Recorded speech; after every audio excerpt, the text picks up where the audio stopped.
Hey everybody, welcome back to another episode of Double D's Quickie Reviews for me and you. Today's going to be a quickie one, don't you see through? Anyways, today I've got a figure that I bought because it was on sale. Not a big fan of this figure, but it was really on sale. So I got him. Even though I'm a huge fan of this character, this particular figure just doesn't float the boat. But, you know, I like the general look of the figure and I can repurpose it as something else. So let's get it over here. Boom. Boom. That's right. It's the McFarlane Collection Edition Sergeant Rock. Though that does not look like my Sergeant Rock. And I've been reading Sergeant Rock comic books since I was very young. Now he does come with a spade for some reason, which is gold, which is weird. He's wearing what looks more like Vietnam era clothing and not WW2. Not to mention the scruffy beard and those weird ass hands. It's got the card thing that holds the card. Look at the back. It's got a picture of the actual Sergeant Rock. What I was hoping we were going to get before we got that. Now down in the garage I got a figure that came from, what the heck did it come from? I can't remember. Some sort of old DC line that looks a lot more like Sergeant Rock. Back up here somewhere. I also have the original Sergeant Rock action figure. You know, the little small 3 3/4 inch one.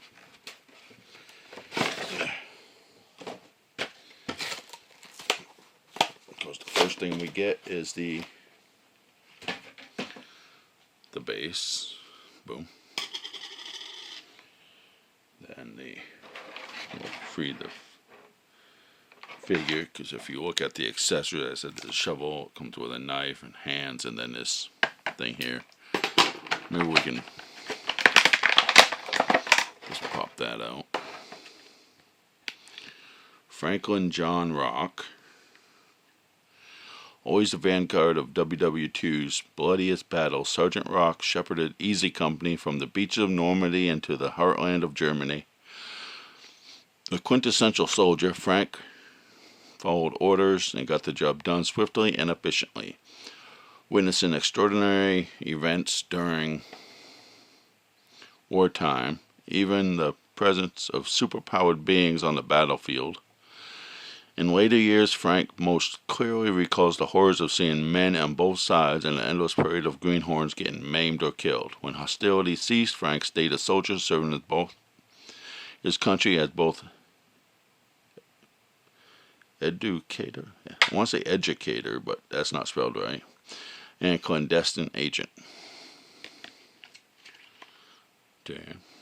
And of course the holder. I put the card down here with the rest of the cards, because they all go in their own place.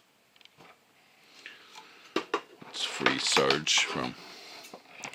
Oh, he also comes with his helmet, though again the helmet is definitely not WW2.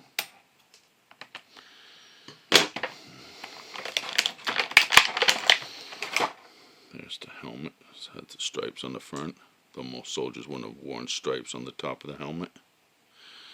Because, you know, you don't want to advertise to the enemy that you're important.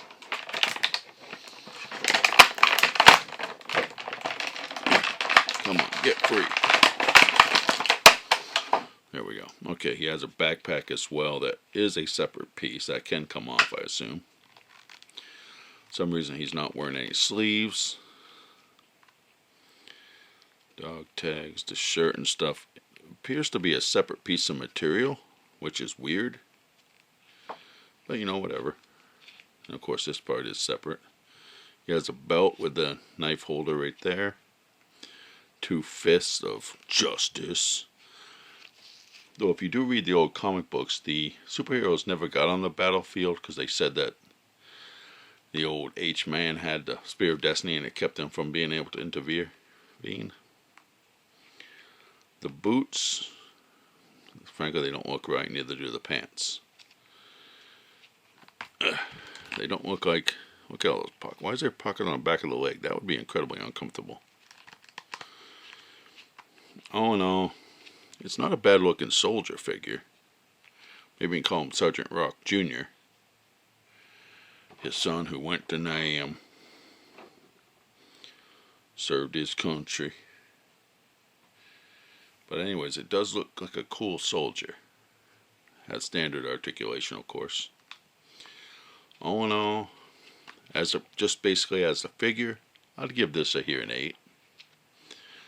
As Sergeant Rock, well, that's more like a 2. I mean, all they got right was basically Sergeant Rock was blonde. For some reason, he has brown highlights here. And he was a soldier. That's all they basically got right on this figure. And of course, he was a sergeant. And that helmet looks really weird on his head. All in all, it's okay figure. Not what I wanted. But it was cheap.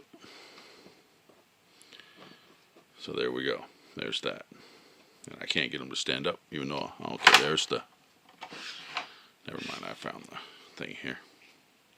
What do I ever did with my Lazy Susan so I could spin a figure? I don't know. As I said, if you just want a general soldier, it's a good figure, especially if you can get it on sale like I did. Otherwise, if you want a Sergeant Rock, I'd go with some of the older stuff. And who knows, maybe they'll do a good Sergeant Rock eventually. I doubt it, but you know, you never know. Let's take a look at the blade room right here. Okay, now during World War II they carried K-bars. This is definitely not a K-bar.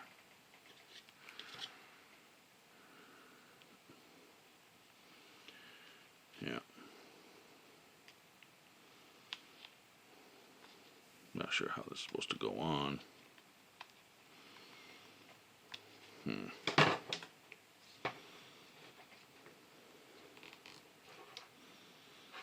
I think that goes right there. I'm not sure.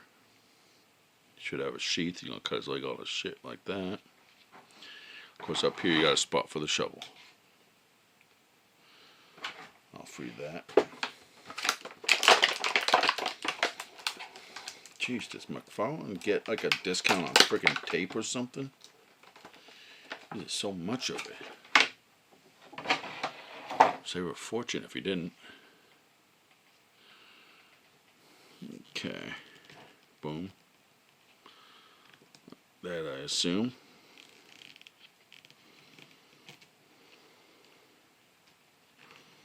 There. I don't know, does the box show the way it's supposed to look? No, it does not. Anyways, I want to thank you all for watching. What do you think? What's your favorite World War II character, military character? Is it Sergeant Rock? Is it the Unknown Soldier? You know, I got a spare Hush figure. I got really cheap. I'm thinking about turning it into the Unknown Soldier because, again, another series I loved. Let me know down in the comments below. And please like, share, and subscribe. With that, I give you Double D. Out.